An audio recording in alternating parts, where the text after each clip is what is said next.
It's James Murray. We're in the NetNewsLedger studio. I'm joined today by Darryl Fox and some really special guests. Darryl is running for Deputy Grand Chief at NAN.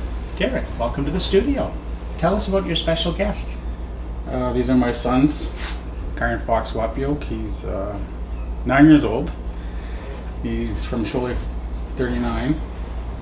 So is Darryl Fox-Wapoike. He's 11 years old. He's going to be 12 this December.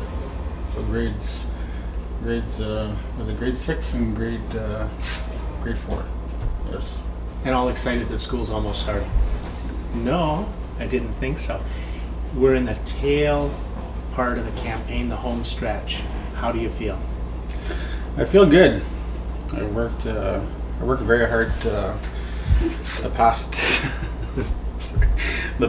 I'd say 3 or 4 months now. So it's been tiring. I've had my ups and downs, and lots of travels. I've been to Deer Lake, North Spirit, Webequie, Wapakika, Ozenburg, Pekanjigam, and then the road access communities.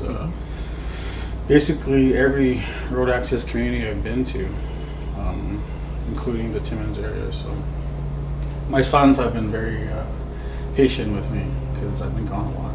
So one of the campaign platforms you've talked about is, of course, youth. Mm-hmm. So you boys being here, that's the future. Yes. For every family. Yeah, that's we've talked about education. We've talked about economic development. We've talked about health and languages. So the last point of my platform is the future generations, which is the main reason that I'm running. It's to bring some hope and some inspiration to our young people. And I think that's one of the tasks of our leadership. It's not just our duty to advocate for their rights, mm-hmm. but it's also our duty to inspire them to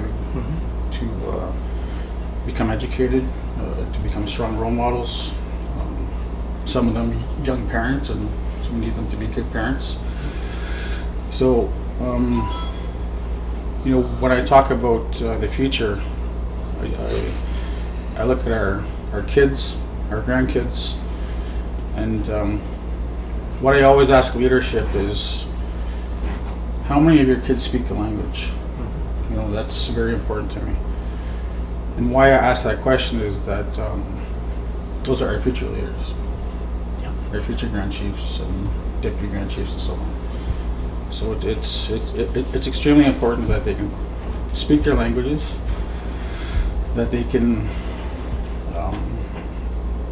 they have that right to education, access to education, access to the land. So that's the biggest thing. It all comes down to the future. Yeah. You were in Shoal Lake yesterday. Yes. So it was a long trip home. You look like it's a bit like it was a really long trip home. A bit tired this morning? You just woke up. Yeah. And here you are stuck in front of a camera having fun. Have you been all over the north this summer with your dad? Been to some of the communities?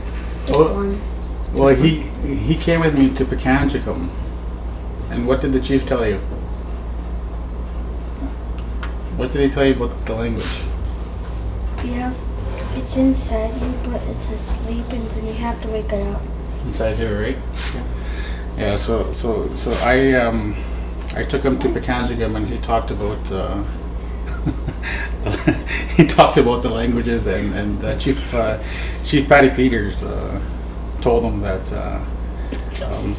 the language is in our hearts, and it's always going to be there, and it just needs to be awakened. I was out the other day down at the water, and there's a beaver, a Mick, who's down there. And I walked up and I said, "Achia, Mick, you're okay, you'll be safe." Yeah. He was headed to the water, and he turned around. He was eating grass. Mm. And then he got scared again. I said, no, Mick, it's okay. It's all right. And I think when they sense that, the animals and the spirits, and it was really neat to see. And it's inside, mm-hmm. and it works. to learn it and bring it out, and the youth are so important for that. Yeah. Where are you off to for today? What's next? Well, today we got to go to Arrowland. We got to pack up our RV, and I think tomorrow's going to be the speeches for the candidates. There's 10 deputies, 3 Grand Chief candidates. So I think there's going to be speeches all day because there's a lot of candidates. I'm not sure how much time we're given. So we got to get there tonight and find a place to set up and get ready for Wednesday, which is the election day. So, I just want to say best of luck to all the candidates, and I'll see you guys tomorrow. All right. It's James in the NetNewsLedger newsroom with some really special guests, and with Derek Fox, who's running for NAN Deputy Grand Chief.